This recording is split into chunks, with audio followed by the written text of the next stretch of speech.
দেখেন কি অবস্থা, কি জোরে বৃষ্টিটা হতে আছে। হ্যাঁ ও আরে শালার বৃষ্টি কারে কয়।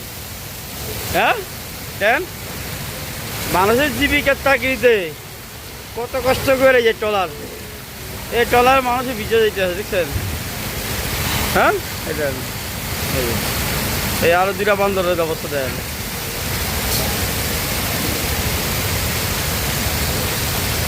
কেরলা